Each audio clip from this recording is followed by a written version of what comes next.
Nako, meron pong inuutos itong si Chavit Singson sa ating Presidenteng Bongbong Marcos.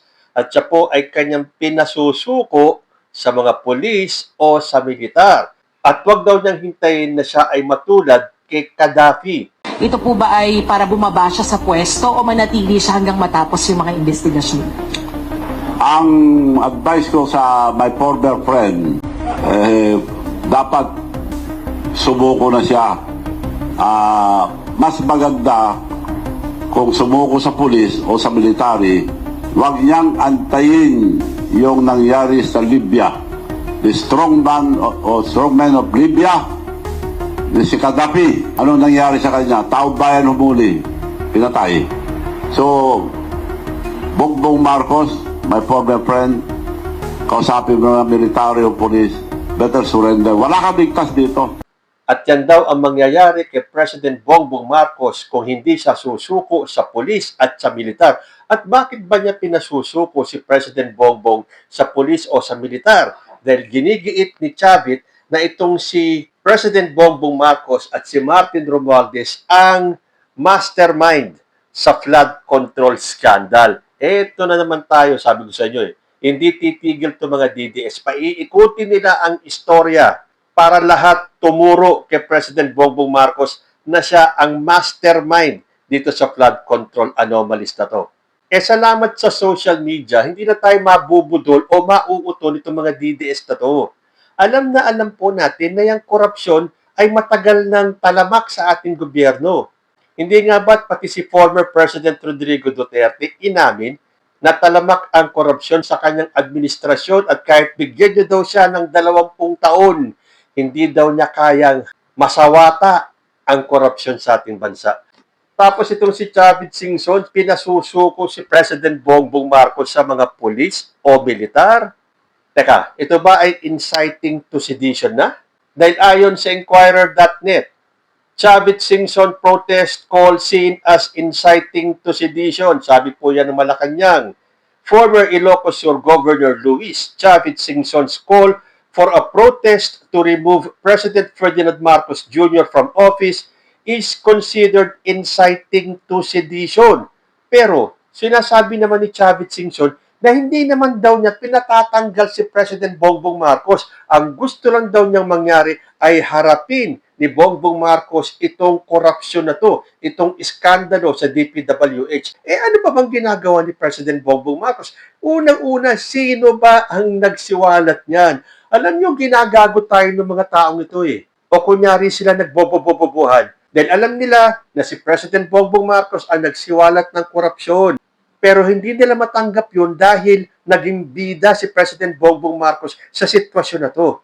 Ang tanging presidente nagsiwalat ng korupsyon at handang harapin ito head-on na hindi nagawa ng kanilang poon na si Rodrigo Duterte. Oo, inamin man ni Digong na may korupsyon sa kanyang administrasyon noong panahon niya, pero wala naman siyang ginawa. So ano ang saysay nung inamin mo na mayroong korupsyon sa iyong administrasyon, pero wala ka namang ginawa? Tapos ngayon, kung sino pa ang nagsiwalat ng korupsyon, siya pa ang sasabihin yung mastermind. Anong kagaguhan yan? Tama na ang pambobobo sa taong bayan. Hindi po kami ganyang kabobo tulad ng nasa isip ninyo na paniniwalaan kayo na yung mismong nagsiwalat ng korupsyon ay siyang mastermind. Kayo ba gagawin niyo yan kung alam nyo kayo ang mastermind ng korupsyon?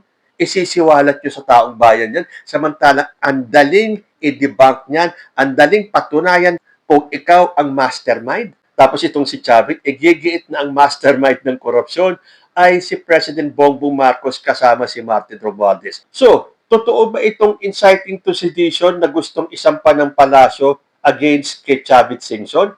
Dahil sabi ni Chavit, hindi naman daw niya pinatatanggal sa pwesto si President Bongbong Marcos. Ano pa nga bang sinabi niya? Hindi ko sinasabi patanggal si Marcos Just stand up against graft and corruption. That's not inciting. Maski na. Kung gusto nyo na ako kulong nyo na ako. I don't mind. By the way, for the information of everybody, they tried to file Plunder case against me. Hindi po totoo yun. Kung totoo yun, magpapakulong ako. Hindi na kailangan ng trial. So maniwanag yun na panakot sa akin, walang plunder. Pinail lang plunder para lang masabi na, ganun sila eh. Papile sila, papile, pero walang plunder. Ako, kinakalkal nila, pero wala akong kasalanan. Sinabi niya hindi niya pinapatanggal si Bongbong Marcos sa pwesto. Pero ang gusto niya mangyari, harapin ni President Bongbong itong korupsyon na to. Na iginigiit ni Chavit na si President Bongbong ang mastermind. Na napakalaking kalokohan at mga BO-BO lang ang maniniwala ni si Bongbong Marcos ang mastermind nito. Halatang halata kasi natatamaan silang lahat. Kaya kailangan nilang ituon ang sisi kay President Bongbong Marcos. Ang tanging presidente, uulit-ulitin natin, ang tanging presidenteng naglakas loob kalabanin ang korupsyon kahit na alam niya na maraming magagalit sa kanya. Kaya nga lahat ng galit, anong ginagawa? Joint forces sila para wasakin si President Bongbong Marcos at itanim sa isipan ng tao na siya nga ang ulo ng korupsyon.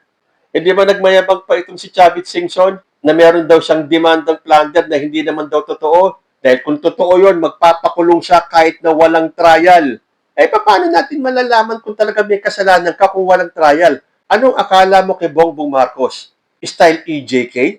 Gagayahin niyan style ni Duterte na wala ng due process? Pinaghinalaan ka pa lang, tigok ka kagad? Ganun ba ang gusto mo, Chavit Singson? Pero teka, bakit ngayon, ngaw-ngaw ka ng ngaw-ngaw, pero nung panahon ni Digong, nung inamin niya na may anomalya at korupsyon sa ilalim ng kanyang administrasyon, tahimik kayong lahat. Wala nang ginawa sa korupsyon eh. May question ba sa inyo? Wala. Ano ang sabi ni Digong? Kahit bigyan niyo siya ng 20 years, hindi niya kayang solusyonan ang korupsyon. Ito na nga may isang presidente tayo na handang sagupain itong korupsyon na to. Tapos ang gusto niya mangyari, umamin si Bongbong Marcos na siya ang ulo at utak ng korupsyon at gusto niya pang ipa-impeach dahil ito daw ay betrayal of public trust. Anong betrayal of public trust ang isasampa kay PBBM?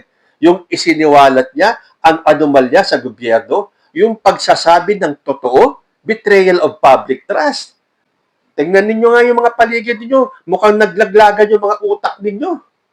So yun na nga, ang gusto ni Chavit, magpapakulong siya kahit na wala ng trial, mapatunayan lang na siya ay nagplunder. So, paano nga mapapatunayan Chavit Singson kung hindi dadaan sa trial? Ayan na naman yung panggagago ninyo sa Pilipino eh. Hindi na umuubra yan. Marami ng Pilipino ang bukas ang isipan. Hindi na kami basta-basta nalilinlang. So, ang kailangan mo nalang gawin, harapin mo muna yung plunder case na yan kapag naisampa na at doon mo patunayan na wala kang kasalanan. Dahil kay President Bongbong Marcos, lahat may proseso. Hindi po pwedeng porque sinabing ikaw ay pinaghihinalaan ng plunder, ikukulong ka kagad. Ikulong niyo ako kung mapatunayan. Paano nga mapatutunayan kung wala naman trial? Pero bilib na bilib ang mga TDS dyan, ha? Bob talaga. So, wala nga ba talagang sinabing mag-resign si Bongbong Marcos nitong si Chavit Singson para siya ay kasuhan ng inciting to sedition? Kasi nga naman, mukhang hindi pwedeng sabihin inciting to sedition yung pinasusuko niya lang si President Bongbong Marcos sa polis at sa militar. Kasi ang pagkakaalam ko, correct me if I'm wrong, pag sinabing inciting to sedition, nang hihimok ka ng ibang tao para mag-alsa. Siya, wala naman siyang ibang hinihimok. Pinasusuko niya lang si President Bongbong Marcos sa polis. So, hindi niya pinagre-resign, pero pinasusuko niya. So, anong kaibahan nun? Susuko ba naman si Bongbong Marcos kung hindi siya magre-resign? Pero talaga bang walang sinasabi si Chavit Singson na mag-resign si President Bongbong Marcos? Hindi ko sinasabing patanggal si Marcos eh. President Marcos, Bongbong, you should resign now. Hinihingi ko sa mga kabataan na mag-meeting kayo, bawat university, bawat... So, anong sinasabi ng video ito? Hindi daw sinabi ni Singson na mag-resign si President Bongbong Marcos. Wala daw siyang sinasabi. Harapin na lang daw yung issue ng korupsyon at sumuko na lang siya sa mga polis. So, kung pinasusuko niya lang, walang inciting to sedition. Inuutusan niya lang. Pero merong video na pinagre-resign ni Chavit Singson si President Bongbong Marcos. Hindi pa ba inciting to sedition yan, Chavit Singson? At paano ba natin talaga paniniwalaan si Chavit Singson nung sinabi niya at ginigiit niya na si Bongbong Marcos ang utak at mastermind ng korupsyon na ito? Meron po akong napanood na video sa page ng Wake and Bake.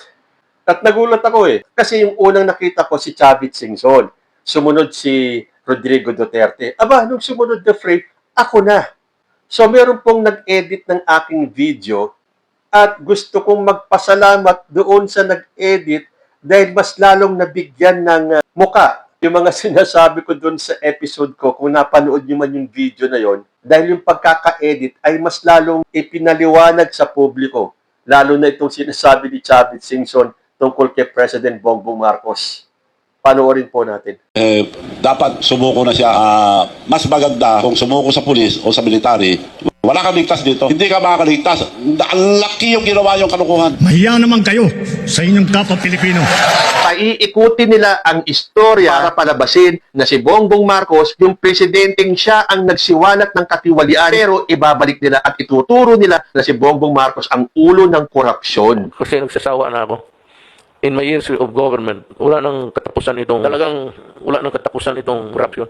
Mahirap talaga pigilin. Samantalang panahon pa ni Rodrigo Duterte, umamin siya na talamak ang korupsyon nung panahon niya. DPWH. Ang DPWH, ang pinaka-racket dyan is yung Ghost Project. Marami yan. Muntik na nga siyang maging hero Walang ebidensya to. Walang ebidensya. Congressman Josephine Ramirez Sato of Occidental Mindoro. Congressman Eric Yap, CIS Party List. Dahil binanggit niya na merong korupsyon sa ilalim ng kanyang administrasyon. May ginawa ba siya? Wala. Hindi ko kaya itong corruption. Even if you give me 20 years, I cannot do it. Maghanap uli kayo ng Marcos. O hindi ba, mas naintindihan natin ngayon yung video ginawa ko dahil dun sa paliwanag o yung pagsisingit ng mga videos at sa pagkaka-edit mo, magaling. Maraming salamat sa iyo, Wake and Bake. Kayo po, ano ang masasabi ninyo? Dapat nga bang sumuko ni President Bongbong Marcos sa pulis o sa militar? O napatunayan lang natin na talagang sinungaling itong si Chavit Singson? Comment lang po down below and I will see you in my next video. Diyos ti Agnina.